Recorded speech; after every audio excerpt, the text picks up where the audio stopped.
Hello everyone, welcome to BSA. Sir board exam 2025 आपके करीब है और इसी छड़ी में मैं लेकर आ गया हूँ हिंदी के very very important MCQ videos को। जिससे पहले मैंने 2 वीडियोस आपको दे दिया, जिसमें एक वीडियो में पद और एक वीडियो में गद करवाया है। आज इसकी वीडियो में व्याकरण के एमसीक्यू देखेंगे और इसमें टॉपिक है आपका संस्कृत और हिंदी। हिंदी व्याकरण और संस्कृत व्याकरण जो भी आपका है, जो भी प्रश्न आने वाला है, उसके लिए मैं आपके लिए क्लास लेकर आ गया हूँ। बाकी साथियों कंटिन्यू बने रहिए बीएसए के संग। सारी वीडियोस आपको मिलेंगी, इंपॉर्टेंट क्वेश्चंस की भी मिलेंगी और सारे सब्जेक्ट का मिलने वाला है। तो आप निश्चिंत रहे, बस आप लगातार घर पे याद करते रहे, प्रयास करते रहे। आइए साथियों शुरू करते हैं आज इस क्लास।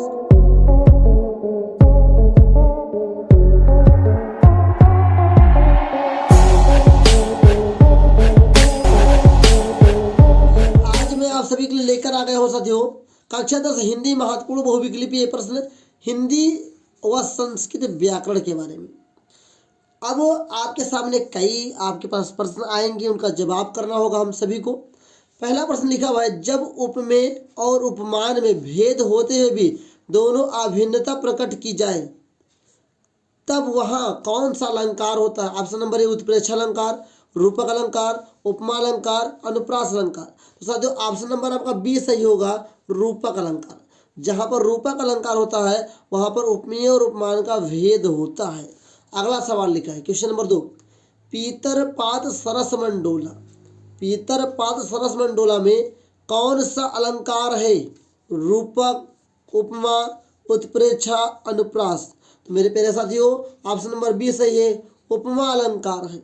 ये सारे क्वेश्चन बहुत ही इंपॉर्टेंट है। अगला सवाल है क्वेश्चन नंबर 3, सोहत ओढ़े पीठ पट श्याम सलोने गात, मनो नीलमठ शैल पर आत्म प्रभु प्रभात।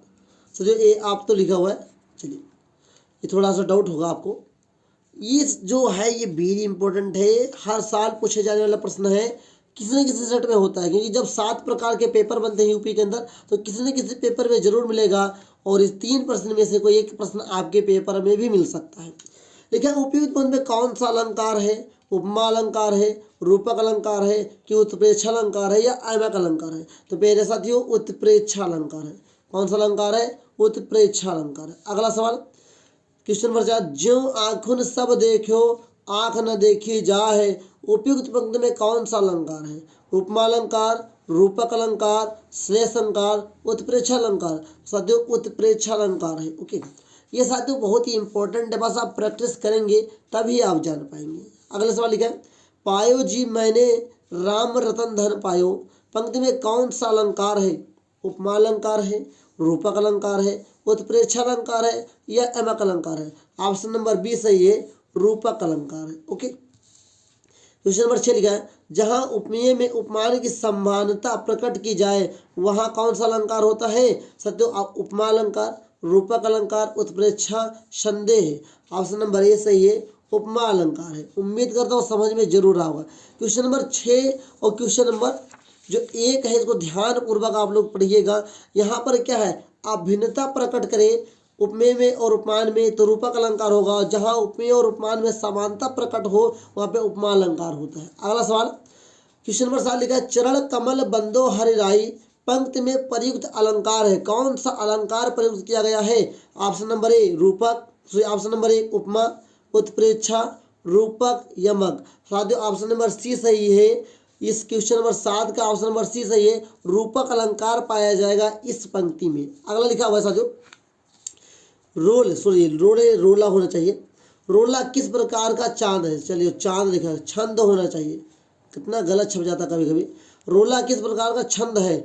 विषम मात्रिक, अर्धमात्रिक, सममात्रिक, इनमें से कोई नहीं। तो मैंने जब आपको एक इंट्रोडक्शन क्लास दिया था तो उसमें मैंने बताया था कि रोला कौन सा छंद है? ये सममात्रिक छंद है प्यारे साथियों। ऑप्शन नंबर आपका सी सही है। ओके, आगे लिखा है, रोला छंद में कुल कितने चरण होते हैं? Option number A 3, option number 2 option number B 2, option number C 4, option number D 5। तो साथियों इसमें 4 चरण होते हैं। रोला छंद में 4 चरण होते हैं। रोला किस प्रकार का छंद है? सममात्रिक छंद होता है। सममात्रिक छंद का मतलब जितने भी चरण होंगे सभी में बराबर बराबर मात्राएं पाई जाती है। लिखा हुआ है, दोहा छंद का ठीक उल्टा छंद कौन सा है? दोहा छंद का उल्टा कौन सा छंद उल्टा है? चौपाई, रोला, सोरठा, बरवे। साथियों सोरठा जो है वो दोहा का क्या होता है, उल्टा होता है। क्वेश्चन नंबर 11 लिखा है किस शब्द में अन उपसर्ग का प्रयोग नहीं हुआ, वेरी इंपॉर्टेंट नहीं लगा है। अगर नहीं आपने अच्छे से नहीं पढ़ा तो जो सवाल आपका सही होने वाला वो भी गलत हो जाएगा। सवाल ये लिखा है कि अन जो है किसमें नहीं उपयोग किया गया है, ये पूछा है। ये नहीं पूछा कि अन किसमें उपयोग किया गया है, अन उपसर्ग किसमें उपयोग नहीं किया गया है। ऑप्शन नंबर ए अनिच्छा, अनुचित, अनुपम। ऑप्शन नंबर डी अनुगमन। तो जो साथियों अनुगमन है उसमें साथियों अन का उपयोग नहीं किया गया बल्कि अनु का उपयोग किया गया है। ओके, उम्मीद करता हूँ ये आपको जरूर समझ में आया होगा।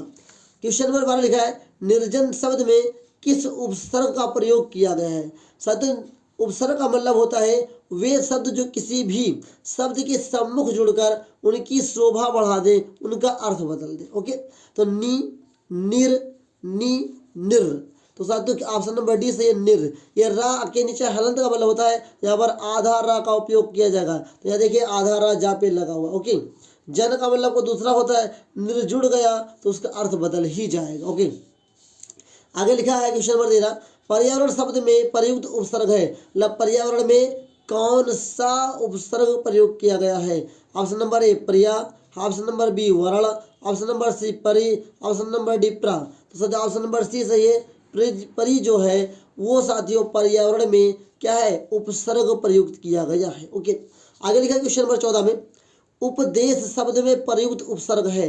ऑप्शन नंबर ए उ, ऑप्शन नंबर बी आ, ऑप्शन नंबर सी उप, ऑप्शन नंबर डी अन। तो साथियों यहाँ पे उप अलग है, देश अलग होगा, तो ऑप्शन नंबर आपका सी सही होगा, क्योंकि देश का मतलब को दूसरा होता है और उप का मतलब को दूसरा होता है। जब दोनों जुड़ गए तो उपदेश का अर्थ ही हो गया को दूसरा। लेकिन वे शब्द जो किसी शब्द के सम्मुख जुड़कर उनकी परिभाषा बदल दें, उनकी अर्थ बदल दें, उन्हें क्या कहते हैं, उपसर्ग कहा जाता है। वही तो ऑप्शन नंबर आपका सी सही है। ओके, यहाँ पे लिखा है क्वेश्चन नंबर 15 में उपसर्ग से बना शब्द नहीं है, यहाँ वेरी इंपॉर्टेंट नहीं है। मतलब यहाँ पे कौन सा ऐसा उपसर्ग है, कौन सा ऐसा शब्द बना हुआ है जहाँ पे उप का उपयोग नहीं किया गया है उपसर्ग के रूप में। तो ऑप्शन नंबर ए उपदेश, ऊपर, उपमान, उपवन। तो ऑप्शन नंबर बी सही है, ऊपर में साथियों उप का उपयोग नहीं किया गया है। Okay, option number question number 16 लिखा है अनुचर शब्द में प्रयुक्त उपसर्ग है। अनुचर शब्द में कौन सा उपसर्ग प्रयुक्त किया गया है। ऑप्शन नंबर ए अन, ऑप्शन नंबर बी आ, ऑप्शन नंबर सी अनु, ऑप्शन नंबर डी चर। तो सर ऑप्शन नंबर सी से ये अनु, जो अनु है वो साथियों अनुचर में उपयोग किया गया है। ओके, लिखिए अनुग्रह शब्द में प्रयुक्त उपसर्ग है। तो अनुग्रह, अनुग्रह में कौन सा उपयोग किया गया है। ऑप्शन नंबर ए अनु, ऑप्शन नंबर बी आ, ऑप्शन नंबर सी अन, ऑप्शन नंबर डी ग्रह। तो सर जो ऑप्शन नंबर आपका ए सही है, अनु। जो अनु है वो अनुग्रह में प्रयुक्त किया गया है। ओके, ये सारे क्वेश्चन कई बार बोर्ड एग्जाम में आ चुके हैं, वेरी इंपॉर्टेंट है, इसलिए मैं आपको समझा रहा हूँ और ठीक इसी प्रकार से आने वाले हैं साथियों। क्वेश्चन नंबर 18 लिखा है अधिग्रहण शब्द में प्रयुक्त उपसर्ग है। तो ऑप्शन नंबर ए अति, ऑप्शन नंबर बी अधि, ऑप्शन नंबर सी अध, ऑप्शन नंबर डी आ। तो ऑप्शन नंबर आपका बी सही है साथियों। अधि जो है ग्रहण का मतलब वो दूसरा होता है, अधि का मतलब वो दूसरा होता है, जो मिल जाएंगे तो जो शब्द बना है उसका अर्थ को दूसरा हो जाएगा। यहाँ पे लिखा है क्वेश्चन नंबर 19 अनुरूप शब्द में प्रयुक्त उपसर्ग है। अनुरूप ऑप्शन नंबर ए आ, ऑप्शन नंबर बी अनु, ऑप्शन नंबर सी अन, ऑप्शन नंबर डी रूप। तो साथियों ऑप्शन नंबर बी सही है, अनु। जो अनु है वो अनुरूप में उपसर्ग का प्रयोग किया गया है। ओके, यहाँ पे लिखा है निर्देश शब्द में प्रयुक्त उपसर्ग है। ऑप्शन नंबर ए दे, ऑप्शन नंबर बी नी, ऑप्शन नंबर सी निर, ऑप्शन नंबर डी नीर। तो ऑप्शन नंबर सी सही है साथियों, निर। निर जो है वो साथियों निर्देश शब्द में प्रयुक्त उपसर्ग के रूप में किया गया। उम्मीद करता हूँ अभी तक मैंने 20 आपको पर्यायवाची 20 मैंने आपको एमसीक्यू करवा दिया है, जो कि वेरी इंपॉर्टेंट है और अभी मुझे और करवाना है। और ये सारे क्वेश्चंस बोर्ड एग्जाम में कई बार आ चुके हैं, इसलिए वेरी इंपॉर्टेंट है। अगर अभी आपको वीडियो अच्छी लग गई हो और लग रहा कुछ आपको सीखने को मिला है तो वीडियो को लाइक कर दीजिए, चैनल में पहली बार है सब्सक्राइब कर दीजिए, अभी क्लास को छोड़कर मत जाइएगा। अभी भी साथियों 10 क्वेश्चंस लगभग बचे हुए हैं जो कि आपके लिए बहुत ही इंपॉर्टेंट है। आइए साथियों आगे बढ़ते हैं। क्वेश्चन नंबर 21 लिखा साथियों सूरज का तत्सम रूप है। ऑप्शन नंबर ए सूर्य, दिनकर, सूरज, प्रकाश। ऑप्शन नंबर ए सही है साथियों, सूर्य जो है सूरज का तत्सम रूप होता है। Option number 20। क्वेश्चन नंबर 22 लिखा है खीर का तत्सम रूप है छोर, क्षीर, छीड़, खीन। तो ऑप्शन नंबर इसका 20 सही है, क्षीर होगा साथियों। क्वेश्चन नंबर 23 लिखा है खेत का तत्सम रूप है। ऑप्शन नंबर ए भूमि, ऑप्शन नंबर बी जमीन, ऑप्शन नंबर सी क्षेत्र, ऑप्शन नंबर डी पृथ्वी। तो ऑप्शन नंबर आपका सी सही है, क्षेत्र जो है साथियों वो खेत का तत्सम रूप होता है। Okay, option number question number D लिखिए। क्वेश्चन नंबर 24 लिखा है 100 का तत्सम शब्द है। तत्सम शब्द कौन सा? 100 का सत, सत, 100 इनमें से कोई नहीं। तो ऑप्शन नंबर इसका बी सही है। जो ये वाला सत है ये भी सत लगा लेकिन ये भी सत लगा है, लेकिन ये शुद्ध होगा, 100 का तत्सम शब्द होगा। ओके, आगे क्वेश्चन नंबर 25 लिखा है आम का तत्सम रूप है। ऑप्शन नंबर ए आम्ब, ऑप्शन नंबर आम्र, ऑप्शन नंबर सी अम्बु, ऑप्शन नंबर डी अम्ब। ऑप्शन नंबर आपका 20 सही है, आम्र होगा। साथियों क्वेश्चन नंबर 26 लिखा है योगी शब्द का तद्भव शब्द होगा। ऑप्शन नंबर ए जोगी, युगी, जयजी, इनमें से कोई नहीं। ऑप्शन नंबर ए सही है, जोगी। तो जोगी है वो योगी का तद्भव शब्द है। ओके, क्वेश्चन नंबर आपका 27 है, लिखा है सुख दुख में समास है। द्विगु समास, अव्ययीभाव समास, क्रमधारा समास, द्वंद्व समास। साथियों द्वंद्व समास है, ये ऑप्शन नंबर आपका डी सही होगा। वायु, समीर और बयार पर्याय है। पर्याय मतलब होता है पर्यायवाची। क्या है? पर्यायवाची। तो 28 नंबर क्वेश्चन का कौन सा जवाब होगा देखेंगे। सूर्य के, तारों के, वसुधा के, हवा के। तो जो वायु है, समीर है, बयार है, ये हवा का पर्यायवाची होता है। ओके, क्वेश्चन नंबर 29 लिखा है आंधी आई और हम घर में भागने लगे। आंधी आई और हम घर भागने लगे। रचना के आधार पर इस वाक्य का प्रकार है, मतलब ये किस प्रकार का वाक्य है। ऑप्शन नंबर ए सरल वाक्य है, ऑप्शन नंबर ए मिश्रित वाक्य है, ऑप्शन नंबर सी संयुक्त वाक्य है, ऑप्शन नंबर डी इनमें से कोई नहीं। तो ऑप्शन नंबर सी सही है, संयुक्त वाक्य। ओके मेरे प्यारे बच्चों, ध्यानपूर्वक समझ लीजिए।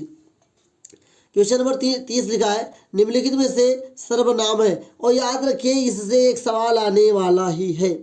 सर्वनाम से एक सवाल आने वाला है साथियों, अच्छी तरीके से सीख लीजिए। तो सर्वनाम में काला, वह, घोड़ा, लड़का। तो जो वह है वो सर्वनाम है। सर्वनाम उसे कहते हैं जो संज्ञा के स्थान पर प्रयोग करने से वह, तुम, मैं, वह, वे, हम, दे। दे तो इंग्लिश में हो गया, दे का हिंदी होता है वे। ये सब क्या है? ये सब सर्वनाम है साथियों। सर्वनाम उसे कहते हैं जो किसी के नाम के स्थान पर उपयोग किया जाता है, वह क्या है? सर्वनाम है। उम्मीद करता हूँ अभी तक जो मैंने आपको 30 MCQ करवाया आज की क्लास में वो आपको समझ में आया होगा। कोई डाउट है तो पढ़ लीजिए अच्छी तरीके से, लेकिन अपने बुक से साथियों और अधिक से अधिक पर्यायवाची पढ़ कीजिए, क्योंकि पर्यायवाची एक ही आने वाला है प्यारे बच्चों। इसी प्रकार रचना के आधार पे वाक्य भी एक ही सवाल आने वाला है, सर्वनाम से भी एक ही सवाल आने वाला है। ओके, संस्कृत व्याकरण में जब जाइएगा तो साथियों युष्मद क्या है? युष्मद, युष्मद का जरूर याद करिएगा। युष्मद का जो आपका क्या है सर्वनाम संज्ञा वाले में जाएंगे जब आप, युष्मद का जरूर याद करिएगा। संस्कृत व्याकरण में बहुत इंपॉर्टेंट है। मैंने यहाँ पर इसको नहीं बताया है, लेकिन आपको डिस्क्रिप्शन में एक लिंक मिलेगी, उस वीडियो को जरूर देख लीजिएगा। वहाँ पर मैंने कंप्लीट हिंदी का प्रिपरेशन बता दिया है, क्या पढ़ना और क्या नहीं पढ़ना है। ओके, और अभी तक मैंने आपको लगभग 140 प्लस, मतलब बोल दे दो 150 प्लस MCQ हिंदी में करवा दिया है। उतना इनफ है, उससे बाहर नहीं आने वाला है। अगर आप उन सभी MCQ को देखना चाहते हैं तो आज के साथ ये 30 है, बाकी सभी वीडियो बन चुकी हैं, आपको पहुंच चुकी है। आप लिंक डिस्क्रिप्शन में ले सकते हैं, उसको देख करके तैयार कर लीजिए। 150 प्लस जो मैंने आपको MCQ बता दिया है उससे बाहर नहीं आने वाला है। अच्छे से तैयारी करिए। बेस्ट ऑफ लक आप सभी को हिंदी के एग्जाम के लिए। बाकी अगर कोई डाउट है कमेंट करके पूछिए, आपको बेहतर जानकारी दी जाएगी। अगर आपको चैनल अच्छा लगा हो तो चैनल को सब्सक्राइब जरूर करिए। मिलेंगे नेक्स्ट क्लास में, तब तक के लिए जय हिंद, वंदे मातरम साथियों।